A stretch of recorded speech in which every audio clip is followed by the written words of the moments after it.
Hey everybody, Andre here at the Coaches Hangout. Well, I'm just heading back from the cottage. I had to check in on it as per my insurance policy requires me to do, and had to deal with a septic tank issue that I'm not even going to get into.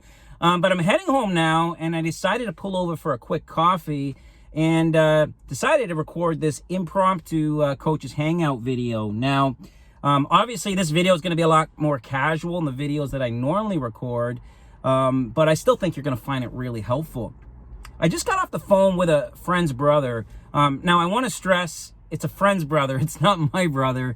That could make for some awkward conversation next time we get together as a family. But I just got off the phone with a friend's brother, and he shared with me, and he was quite excited to share with me, that he's finally decided to do some investing, and he's buying stocks on one of those do-it-yourself platforms. And this intrigued me. So I asked him, well, how are you deciding, what to invest in? How are you deciding what to buy, what stocks to buy? And he shared with me that he really doesn't have much of a system at all. I mean, he's new to investing, right? So he doesn't really know what he's doing. And he's picking stocks to invest in based on a hunch or a whim. And he's even getting into penny stocks.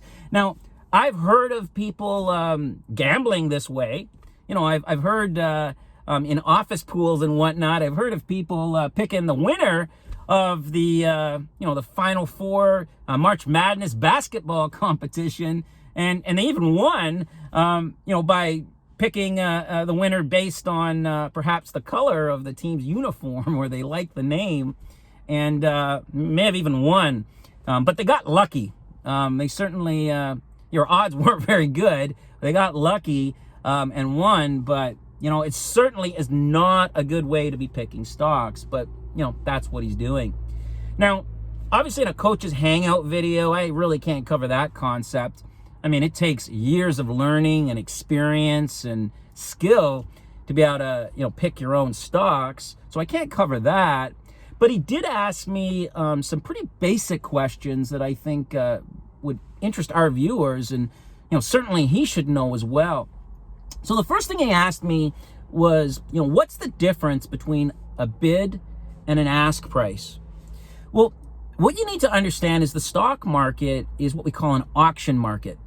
So for a moment, let's step away from stocks, because I think, many of our viewers would be more familiar with different types of auction markets. So let's pretend you're at a car auction of some sort, and you see this car that the person's asking $10,000 for, and you think it's a reliable car, and you want to buy it.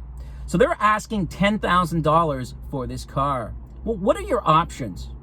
Well, you could bid $10,000, and if they're asking $10,000 and you're bidding $10,000, well, there's a match.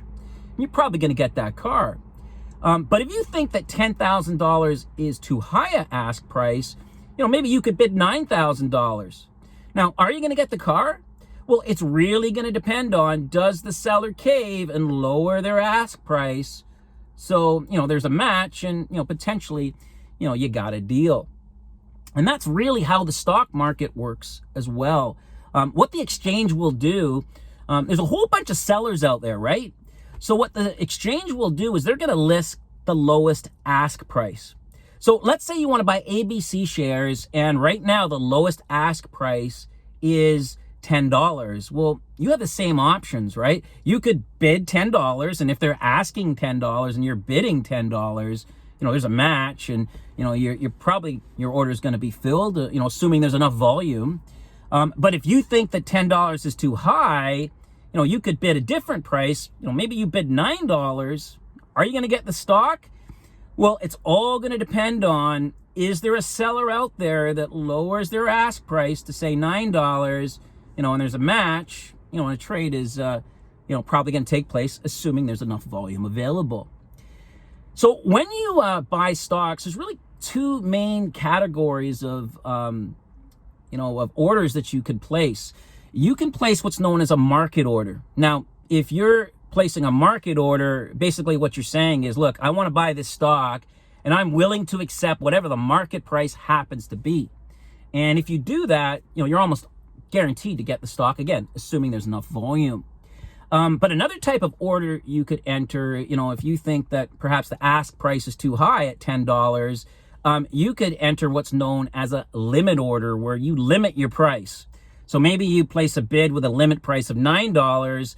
Again, right now the ask price is $10, but you bid a limit price of $9, and you're only going to get the stock, if the ask price goes down. So again, there's two main types of orders. There's a market order, where you're willing to accept whatever the market price happens to be, or you could place a limit order where you specify, the maximum price you're willing to pay if buying, and the minimum price you're willing to accept if selling.